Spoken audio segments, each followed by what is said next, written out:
Imagine a city, right? A city full of, like, forts and history and stuff.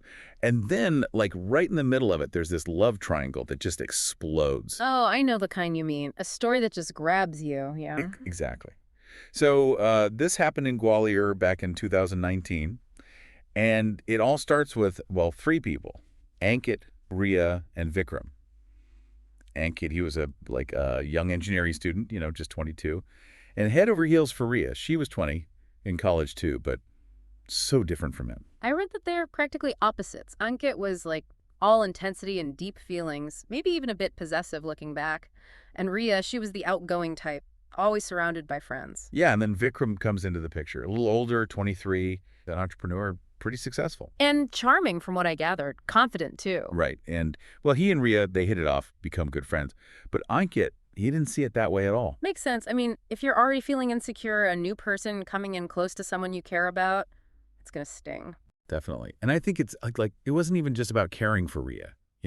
For Ankit, it became about, like, owning her feelings, controlling who she was close to. Oh, absolutely. And it's rarely a sudden thing. It's like a slow burn, right? Little things start to stack up, a text taken the wrong way, or assuming the worst when Ria's out with Yeah. Vikram. Speaking of those little things turning bad, welcome to CrimePod Castle's Twisted Love series, where we dive deep into, like, the heart of these kinds of stories. Couldn't have said it better myself. In this case, it's a prime example, because in the weeks before it all went down, things were getting worse.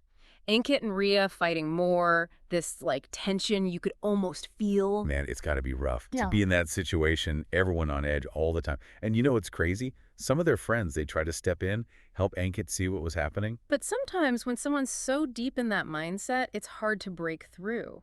Like they're blinded by their own feelings. It's like they build this story in their head, and everything they see just proves it to them, even if it's not really true at all. And that brings us to what, like, set this whole thing off. Ankit saw Riya and Vikram together, having coffee, just like anyone else does with friends. But for him, that was it. You know what that reminds me of? That thing, confirmation bias. Where, like, we look for stuff that backs up what we already think, even if it's not logical. And when you're dealing with jealousy and all that, it's like a recipe for disaster. Totally. So Ankit's already got all this going on in his head. Then he sees this. No wonder he just snapped. And that leads us to the night of October 12th, 2019. Ankit followed Riya and Vikram to this park they liked, a place they probably felt safe in. Witnesses said there was this huge argument, voices echoing in the dark, this awful tension in the air. It's like all that bottled up emotion had to go somewhere and talking wasn't enough anymore. It's scary how fast things can turn when someone reaches that point. Yeah. And then, well, Ankit pulled out a knife. Man, it gives me chills just thinking about it. That moment when it goes beyond words, you know? When anger takes over. It's scary how quickly things can escalate. Witnesses said Ankit just went after Vikram, stabbing him over and over. And Ria was right there. Can you imagine? Seeing that happen to someone you care about, it's like a whole different kind of trauma on top of everything else. Just awful.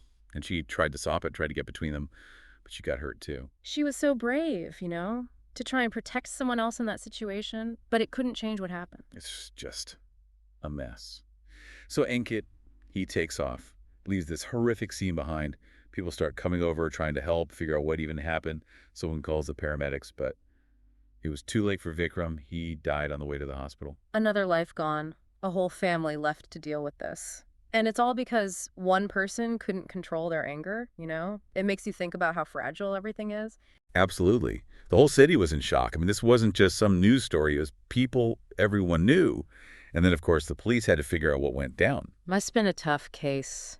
Trying to piece together all the relationships, the emotions, all that on top of the actual crime. They had witnesses, though, people Yep. who saw the fight, the attack, the whole thing. And that had to be rough for them, too, having to relive that. And the physical evidence, right. They found the knife, had Ankit's fingerprints on it, bloodstains too, matching both Vikram and Riya. So it's grim, but at least it's clear what happened. And then, well, there's what they found on Ankit's phone. Yeah. Texts, call logs, all of it just showing how obsessed he'd become with Riya and Vikram.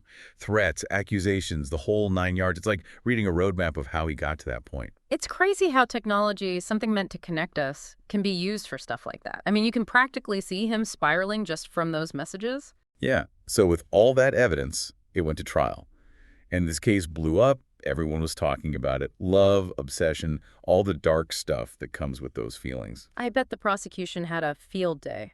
They could point to all the planning, the harassment, the sheer brutality of it. It wasn't just a spur-of-the-moment thing, it was deliberate. But I guess the defense, they tried to make it seem like Ankit just lost control, that it was a crime of passion, not cold-blooded murder, trying to get the jury to sympathize, I guess. Ah, the classic legal battle. Two sides, two stories, and the jury's got to decide which one's closer to the truth. Tough job, man. So in the end, mid-2020, they reached a verdict. Guilty, murder, and attempted murder. Ankit got a life sentence.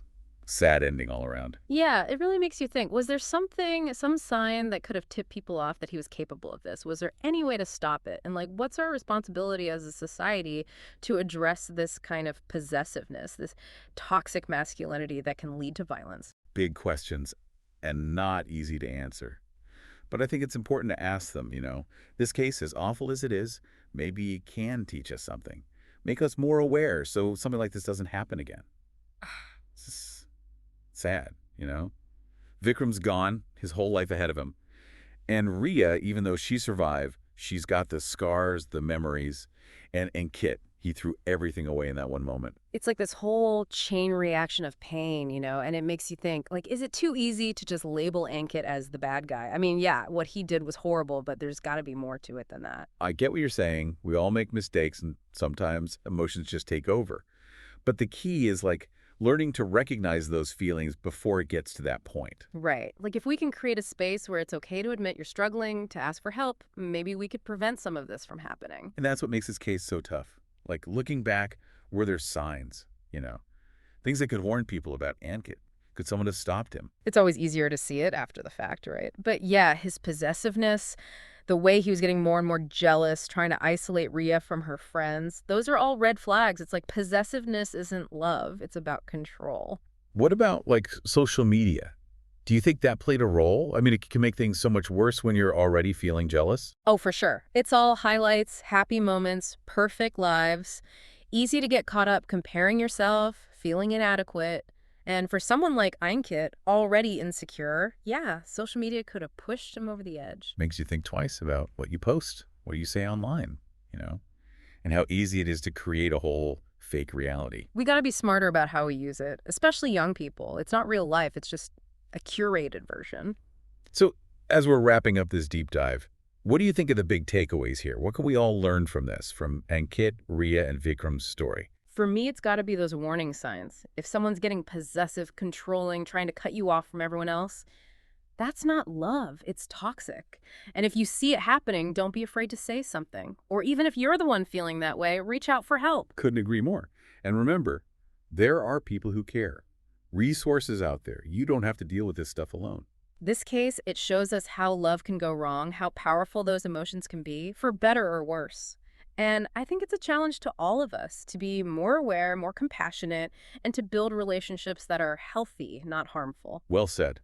And for everyone listening, if you want to explore more cases like this, make sure you follow and subscribe to CrimePod Castle. And don't forget to check out our YouTube channel, too. Until next time, stay curious and take care.